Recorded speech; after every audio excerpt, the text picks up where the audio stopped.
Welcome to Brand Bank Build, the podcast about how to build a strong and sustainable finance and marketing mindset to grow your business. I'm Tara, and I'll talk about all things branding and marketing. I'm Karen, and I'll talk all things finance and money. Go ahead. We'll overlap because we both have insights on how to grow a strong business, and together we have over 25 years experience of growing and advising businesses. We do. I'm excited to get into today's episode, but first, as usual, the information shared in this podcast is for educational and informational purposes only and should not be considered legal, tax, accounting, or financial advice. Always consult with a qualified professional before making any decisions about your business. So, Karen, what are we talking about today? Today we're talking about a topic that's pretty close to my chest, and it's all about branding and the return on investment with branding. Because as someone that works in the finance side of the business, there's often a constant battle between marketing and financial budget. And it's never more evident than in the branding spend of an organization.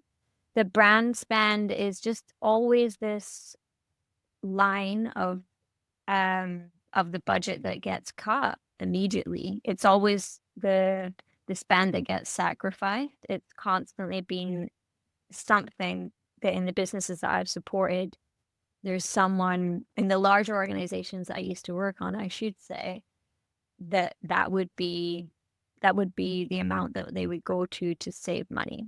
And that was truly because a lot of people in finance didn't understand the return on investment that brand represents. A lot of businesses still to this day don't understand the full impact of working on a brand and actually investing into a brand. And that's why I wanted to highlight today, and given your experience in branding organizations and how important that can be, I thought it would be a worthwhile conversation today.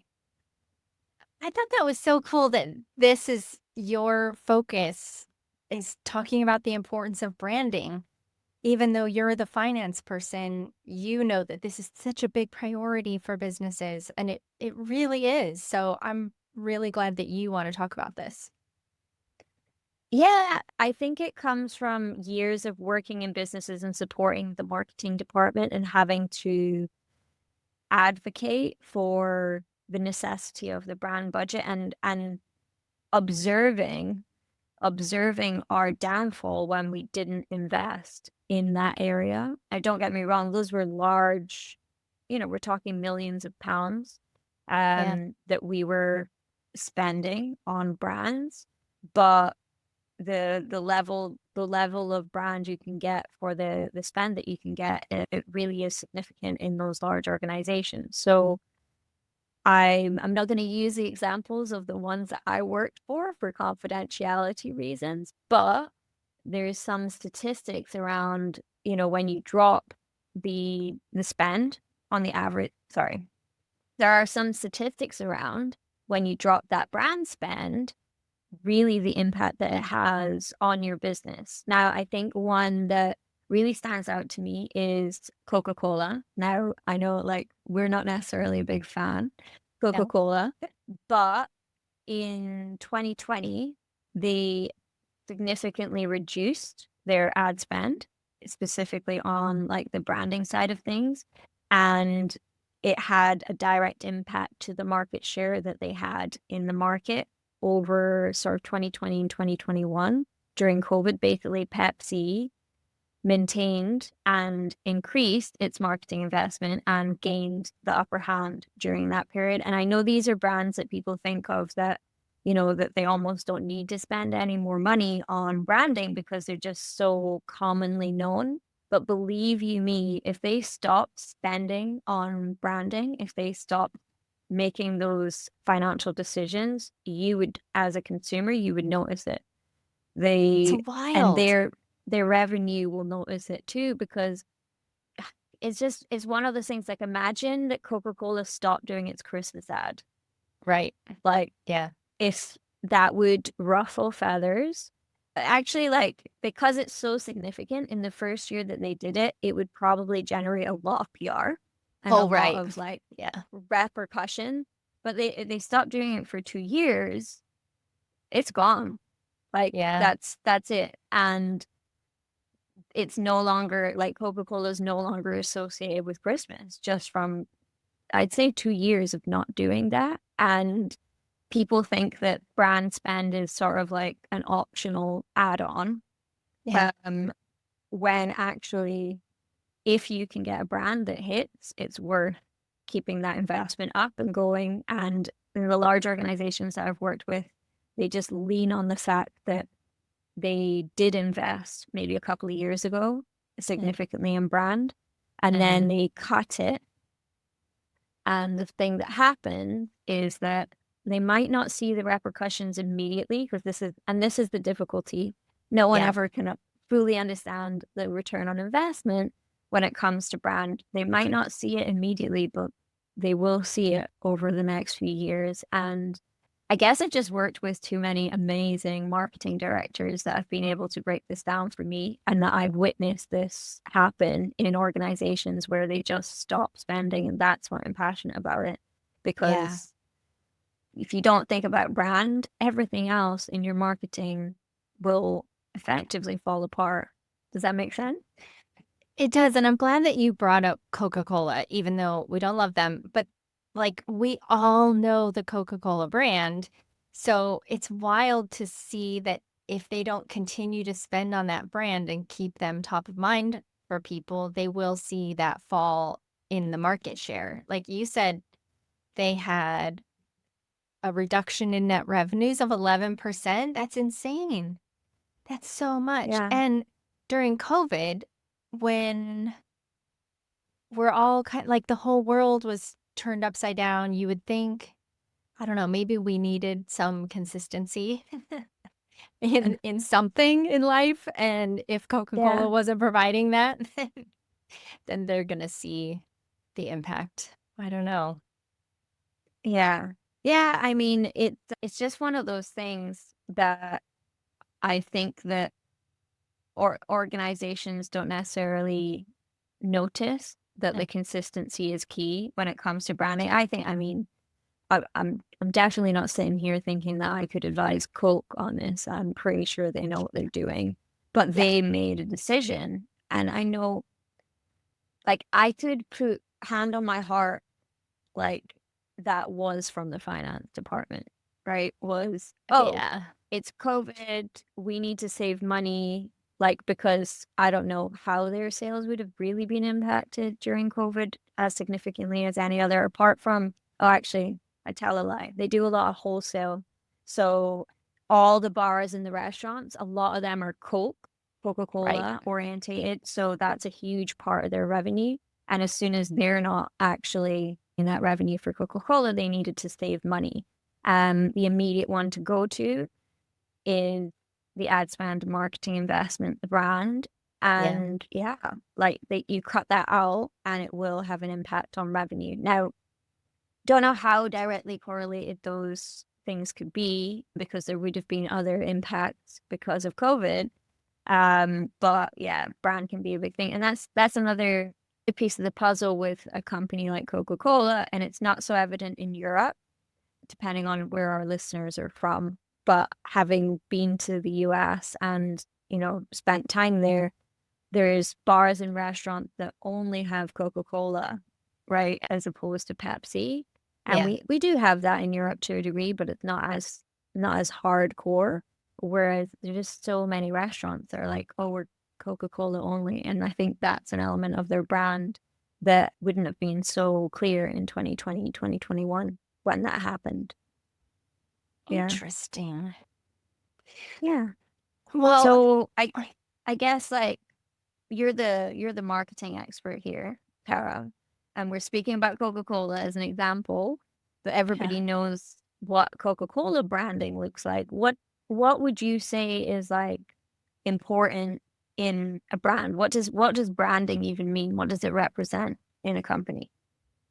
Yeah, it's a good question. I mean, the most obvious things are, the fonts and the colors. and Mhm. kind of the look and feel. The brand is like the vibe or the way that you feel when you think about a company. But Mhm. a lot of it is voice, and that's the hardest part to get right, is to have a brand voice. There are some really cool companies that have a Mhm. distinct brand voice, like Oatly. You see their ads and their copy is really kind of sassy and bold, and that's a brand voice, and they have to commit to that. Like, imagine if they put out something really bold and that says like milk is for babies, and then next week they're like, well, just try it if you want to. It's fine. You don't really have to try it. Like that brand voice should be consistent all the time. Otherwise, people get confused. They're like, what do you mean when you're trying to tell me something? If I don't know what you mean, then I'm not going to buy your stuff because somebody else is going to come through with something more confident and consistent. So the brand voice is the hardest thing to really capture. And that's why branding is expensive. And that's probably why it's the first thing to cut, because it's hard to it's hard to explain to people who don't get it, you know? It is a Yeah. very creative side of marketing. So you need a creative expert who it comes naturally to them. It's intuitive, so it's hard to be like, well, this version of red is better than this version of red for your brand. And then, like a finance person will be like, dude, it's red, but it isn't. It's really, really meaningful, and people are intentional. Designers and brand experts are intentional about stuff like that. So it is a big investment. It's hard to define, but it's so Mhm. important. Okay, so like work with me on this one though, because you're right. Like as a finance person, like sometimes it's like I don't understand like what's the difference between that red and that red. I've had this conversation too many times. But one of the things that truly gets me, and I know it gets all of my finance buddies, is when we do like a rebrand. I know, like especially huge organizations where they do a rebrand, and you're like, like, what is the difference? Like, it's like a tiny different color, or they've moved the logo slightly, and like it's and these rebrands, I'm not kidding, they can cost a lot of money, like Yeah. millions of dollars Yep. to rebrand. And you see these rebrands and you're like, like the logo has moved a millimeter or, Yeah. or we've, and I just, that's the bit that I don't get. I know I've worked in organizations where we've rebranded and I'm looking at it going like, oh, we changed the lettering, like the background is now red and the lettering is white and we've moved it around. Cool. Like, how much did that cost? I So know. I know. I know. work with me on this one. Give me a little bit of an insight as to, I guess, why, and maybe, maybe you don't know, but like, well, why? Like, why is Yeah. it such a significant cost for such a minute appearance, or is that just me because I'm not creative? Well, I think a lot of research goes into this stuff. So Yeah. that's where you do get a lot of that investment and that spend in the larger companies. For smaller companies and people that you and I are working with, you're not going to spend that much on research, but you're going to be a little more intuitive and you're going to trust your brand designer. And they're just going to tell you Mhm. this is the brand that you should go with.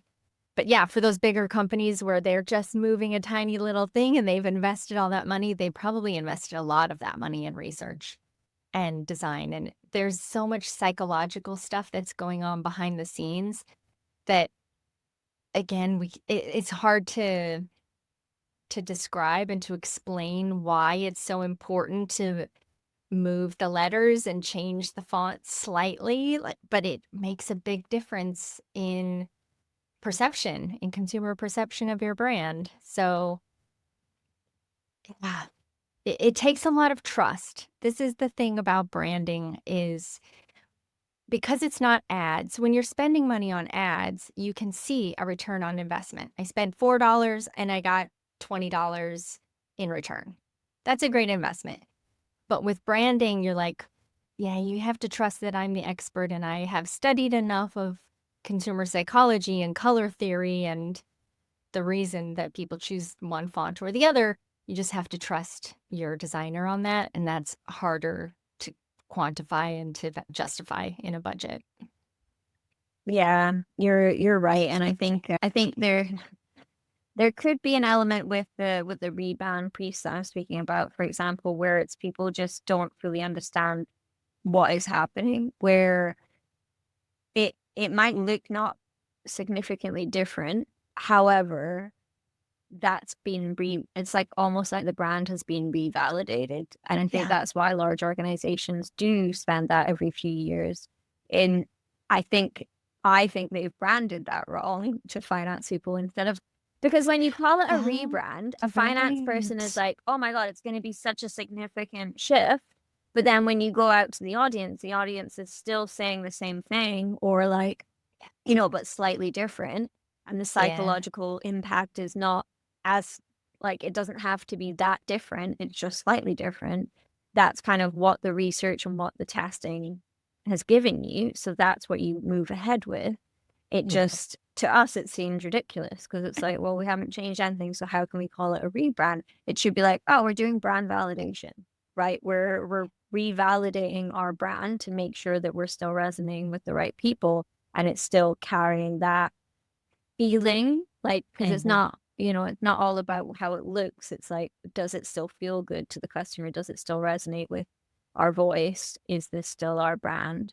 And yeah, and like that's why the return on investment with that piece is just so confusing to especially with a rebrand Yeah. to a finance person, because it's like, well, why couldn't we just stick with what we had? Would it really make that much of a difference? Mhm. And in my experience, it does make a difference. And I don't understand why, because Yeah. I don't know the intricacies of the market research. I don't know the intricacies of the customer psychology behind Yep. it, but it makes a difference that like light update in the Coca-Cola brand, or the like how Nike uses the tick but without writing Nike on it or something now, like Yeah. that different. And everything like that, it makes it different. Even take Apple, for example, right? Yeah. Apple's Apple's logo is so much more simplified now than it ever was back before it was branded. Does that make sense? As in, I'm showing my age, but I remember Apple when it was, the big, huge desktop thing. Mhm. And they had the Apple logo, but it's not the Apple logo that is today. It is not the brand that exists today. And they shifted that significantly. And I feel through brand, but if you if you were to look at that as a finance person, take one logo and look at the other and be like, I don't see the difference. Yeah. But we all know and have experienced and gone through how significant the feeling, the luxury, the need to have the day to day of that brand has become. I mean, I'm an Apple person, so for me, Yeah. significant. But Yeah. I had no concept of what they were or who they were back when it was it all colorful or something? I can't remember Yeah. the logo, but it was very different. That one's funny because when I think about it, I think it's always been this, but you're right. It hasn't been. It used to be like striped colors through the apple shape, Mm-hmm. and it has evolved over the years. But Apple's really interesting because the product is part of the brand, like the clean Yeah. experience, the user experience is as clean as their logo is.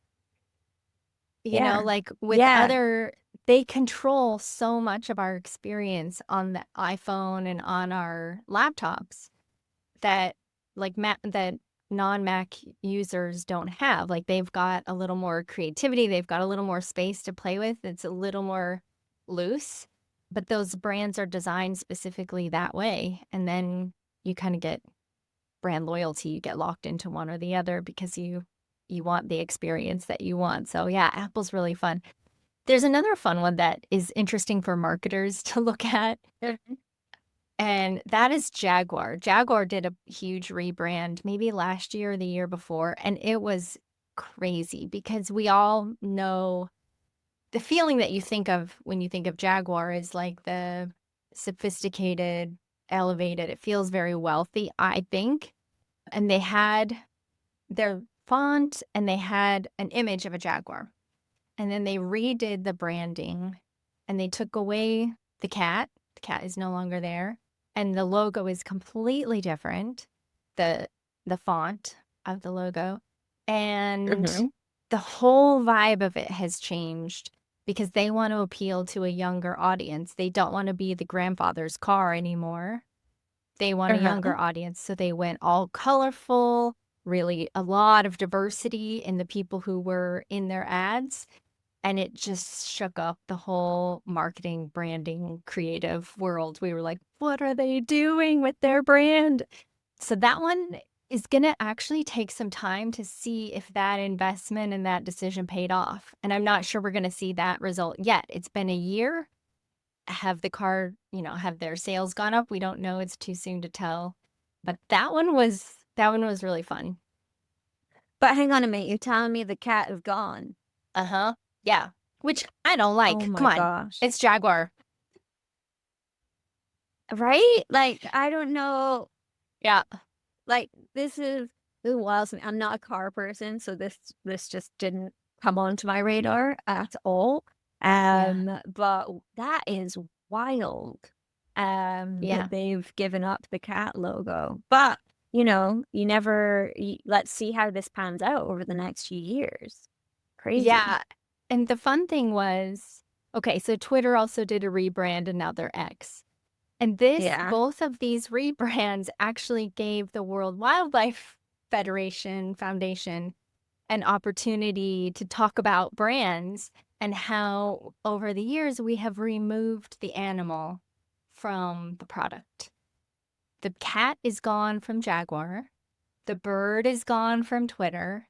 We are Oh. removing wildlife from our experiences. And they were like, guys, let's be aware of the impact that we're having on the planet and the animals. And we're literally removing animals, even in branding. I'm laughing because it's so clever. Like for them to pick that up and pull out those two really solid examples was really, really smart marketing for the World But Wildlife it Foundation. Oh, okay, okay. I was thinking, I was like, oh no, but they're doing that on purpose, and then I thought I thought you meant that Jaguar were like, oh no, we need to protect the animals, so let's take away Yeah. the cat and not use its emblem and like take advantage of. But I mean, now it's using diversified people, so Yeah. different, but interesting. Yeah, that's a really cool take on it from was it the World Wildlife Federation? Yep. Yep. Our foundation. That's crazy. See, we're talking about Yeah. brand and we don't know if foundation or federation, but It's most WWF. likely It's WWF and it's yeah, not wrestling. So most likely it's I think foundation. so. I got it's federation. But the brand, like when we say WWF, we know what we're talking about. We just don't know exactly what it's called. Yeah, Yeah. but I think that for me, what's interesting about modern day branding and modern day marketing is that the there's things like that people it's you need to be really clever, I think. Like I Yep. think that there's a lot of clever people out there doing interesting takes that help like the WWF doing like, okay, like let's use this for us and our advantage. Like we're commenting on someone else's rebrand and using it as a marketing ploy for us and to promote us. So there were like I would say I would say that branding has never been as accessible Yeah. as it ever has been before in terms of I feel like you used to have ridiculous levels of budget, millions of dollars, millions of pounds to be, on billboards and on TV ads and, in front of people. Whereas obviously now there's so many different ways to build a brand. You can build a brand without ever going on big TV shows or like being adverts on that scale.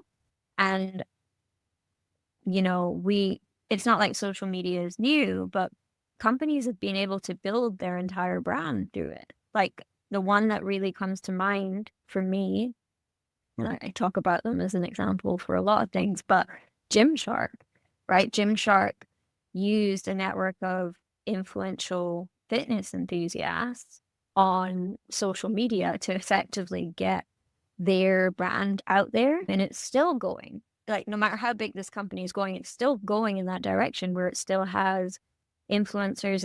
It has people basically campaigning. I follow a lot of fitness people on my socials, and I see people actually campaigning to get that brand. What they're tagging them and wearing their stuff to try and become a Gymshark influencer, a Gymshark ambassador. And that's crazy because it's actually like at first they would have paid people to get their brand out there. And now it's almost like the reverse engineer effect where their brand is so big that people are wearing them and tagging them and building them anyway because they want to be the ambassador. And it's like a full cycle moment where a lot of that is relatively small in investment versus some of the traditional branding work that you would have expected in like to be that significant as a company. Because Gymshark is now huge. It's really interesting that the influencer thing kind of shifted. I think people are still paying influencers, but Yeah. like to become an influencer, you have to use the product and talk about it and kind of be a non-paid influencer before you become a paid influencer. That's funny. I think it depends, right? It depends on what stage the company is at, and that's the Yep. thing. So when Gymshark was younger, when people didn't know it, they had to pay or they had Exactly. to but now that it's bigger, people are almost trying to get it to notice them. Now they do eventually, like some of them do eventually become ambassadors and therefore get paid or get free products or whatever it is. So they do eventually get the deal. Yeah. But there's a huge run up to that where they're wearing their brand and wanting to be deemed to be a Gymshark representative. And they already are. They're just not getting paid for it. Yeah, If that exactly. makes sense. Yeah. That's so Yeah. fascinating. Yeah. I don't know if you have any like particular favorite things that you see modern brands do in terms of how they get out there in front of the audience, because I don't think that there's a lot of different things and a lot of different social media campaigns that we can probably cite as to different ways that people are getting in front of um, their customers now.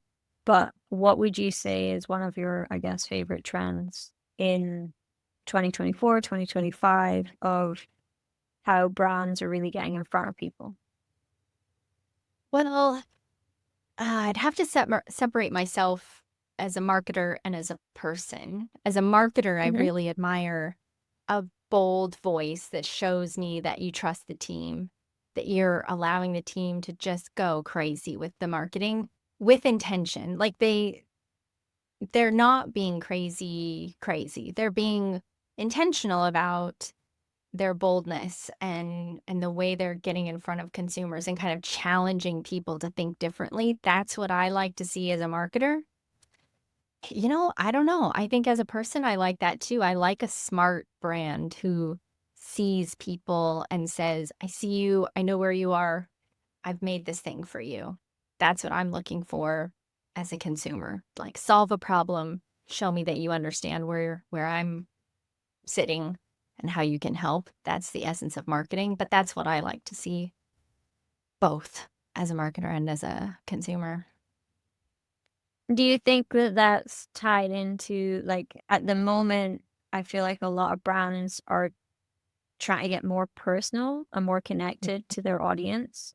Yep. And they're doing that either through like community led conversations or community led campaigns or through like basically I think what they call it is like hyper personalization, where, they're really trying to speak to you directly. Now, these can be, I'm sure, like simple things like in your newsletters and all the emails that go out, that you're always speaking to them specifically, where you're using their name and like speaking in their language, or the voice of the brand, but in a way that feels so connected.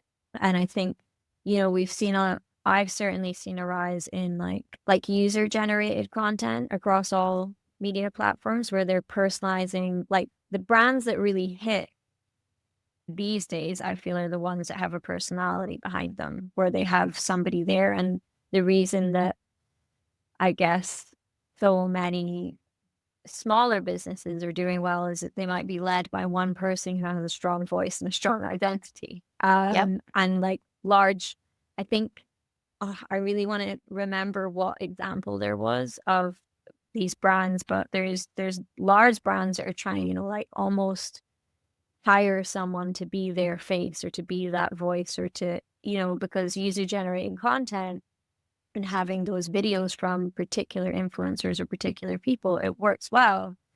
But having that one person and that one connection that, like, all the way through, that actually is the thing that large organizations are trying to replicate from small influencers, if you will, or Yeah. small. I want to say small businesses, very big for solo businesses, if that makes sense, but Yeah. very small if you compare it to a large multinational. But a large multinational would find it crazy hard to be one person online. Mm. But I think that's where AI might step in at some point. Yeah. And I think we're wrestling with that. And I think we're having conversations about that, like how personalized can you be without being creepy? And Mhm. that's going to be a fine line with AI, I think. Because nobody wants to feel like they're being watched, but they want to feel seen. Oof, that's a Yeah. challenge. It's like a tightrope that people are Yes. trying to walk in the grand old scheme of business. Is Yep. like, I want to feel seen, but I don't want to feel watched. Like, why are you watching me? Like, what? Yeah. Oh, yeah. So creepy. Like when you think of something and then you get an ad for that thing on Instagram and you're like, how did that happen? That is scary. We don't like that stuff. But if I'm, talking to a friend or if I'm Googling something specific and then I see an ad, I'm like, okay, that is smart because they know that I was Googling it and then they show me an ad. That's intentional. Yeah, it's interesting. Mm. But this is why we have to pay for branding experts because they're the ones Yeah. who are wrestling with this, having these conversations, doing the research. I'm not advocating to hire me. I wouldn't say that I'm a branding expert. It's one thing that I do, but like, this is why it's so important to invest in branding and let someone else be the expert. Like you said, as the finance person, I can't tell the difference between the reds. You guys make no sense. But that's not your job. That's our job in branding and marketing to know the difference and to know why it's important. So, like, I'm not going to come in and do your job. And this is why there's that element of trust and respecting the other's expertise, even though it feels wild when the investment amount is so big for branding, but it's really important. Yeah, because I guess there's going to be a lot of companies these days that want to cut their spend on branding and just do something through AI, like be that, as I was saying, be that like, some kind of AI avatar that they use across all of their socials, or be that like Mhm. actually use AI as a consultant, which I speak a lot about on my LinkedIn, but use AI as a consultant to be like, hey, let's do a rebrand, and just do it through AI, and rather than actually get the experts in to help them. And I would say it's such a complicated area. Again, I don't fully understand it. Maybe that's why I think it's a complicated area. But to outsource the rebrand, the brand of the company to AI, I feel like it's leaving a lot of room for error, a lot of Mhm. room for, because it's like, how do I put this nicely without annoying my good friends on AI that I use all the time? Is like, I feel like still it's computerized. So still Yeah. there's going to be regimented to it. Like there's going to be rules, there's going to be black and white. And that's why like finance people find it really hard to understand the marketing world, because we're looking for black and white. We don't Yeah. like the gray. Whereas like all of branding is gray. Like Yeah. it's not so clear cut. It's not so like, oh, well, we have to put this here because some of it's just a feeling, some of it's just Yes. innate, some of it's just that. And I guess in my experience, AI currently, and I'm not going to speak to the future, it doesn't have that capability to live in the gray. It Yeah. wants to live in more, it's still from a computer, so it's still Yeah. going to be like black or white. I really hope they're not listening to me right now. Oh, they're Um, listening. You know they are. you do But everything for me. You're brilliant. But yeah, I know. there's a soul behind a brand, whether we like it or not, and there isn't a Right. soul behind stuff that's created by AI. And when we look at videos and then later you find out that cat video was actually AI, you're like, "Oh, well now I'm bummed because I wanted that to be a cat and that was cool and funny, and now I find out that it isn't. I don't like that." But the other thing, what else was I gonna say? Oh, Coke last Christmas used AI to make their video and everyone hated it. And people were Their Christmas video? furious. Their Christmas Their video Christmas video? was made by AI and it replicated an original Coke Christmas commercial. And that one had heart and soul and it was beautiful and it was warm. And Yeah. then this other one that was made by AI, people are like, no one liked it. And they're like, "Oh, look how realistic it looks." And they're like, No, it's not realistic. There's nothing there. There's no substance or personality. It's a fake personality." So I don't know. I'm not on the AI train when it comes to branding. I think there's just so much humanity that goes into branding that non-branding people don't recognize yet. Yeah. And that's the eternal battle that Yes. people that sit in the branding world, exist in. Hence, we needed to have this conversation today. So I Yes. appreciate you sharing your thoughts. I think we're both advocating for brand here, which is probably ironic as a finance person, but hey, you know what? That's why we're talking all the time. Is I believe marketing is one of the biggest pieces of the puzzle when it comes to a business. And honestly, you can't have a business without finance. So these two things need to be working so concurrently together for the success of your organization, which is why Brand Bank Build even exists. So shall we sum up, Tara, on like what we feel are our key messages from today's episode for our listeners? Yes. But first, I do want to thank you for bringing this up and talking about the importance of brand because I don't know. I feel seen, Karen. Thank you. Okay, I love that. I love that. Okay, what, but not watched. and thank you. What's our brand takeaway today? Yes. The brand takeaway is that consistency and authenticity rules. And that takes time. Building that trust and that feeling of authenticity takes time. Mm-hmm. Yeah, 100%, 100%. I'd say our bank takeaway is just because you can't see the immediate return on investment with brand, don't assume that it's not working. This one goes out specifically to any of my finance colleagues listening to that today, because it's not so clear cut with brand, I'm afraid, but believe me, it's there. It's true. Yeah, And build. Don't skimp on this. Brand needs investment and support across the business to build. truly does. And like, it really needs it across all of the business, because those big brands that we've talked about today, the reality is their brand doesn't just exist in a logo. It doesn't just exist in a font or a color. It exists in the way that they move, the way that they feel, the way that they treat their employees, the way that they treat their customers. It's completely throughout. So it definitely needs support through the whole organization. Yeah. Yeah. It's so funny. I know we're wrapped up, but like when I'm doing Trying design to. for people and I'm trying to choose a font, I'm like, I just feel it. I'm like, this font is not how Karen thinks. And there's no way for me to explain to you that this font doesn't make sense for you. It just doesn't. Like if I give you a big blocky font, you're like, I don't know.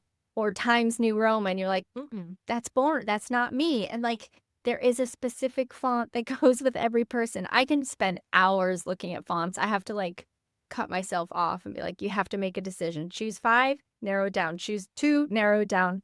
Because like the font says so much about the voice. It's so funny. Yeah, but that's why you do what you do. I would have, you Yeah. know, like I like fonts, don't get me wrong, but how it represents me, I don't know. I'm just like, oh, that looks pretty. Like that Yeah. seems nice.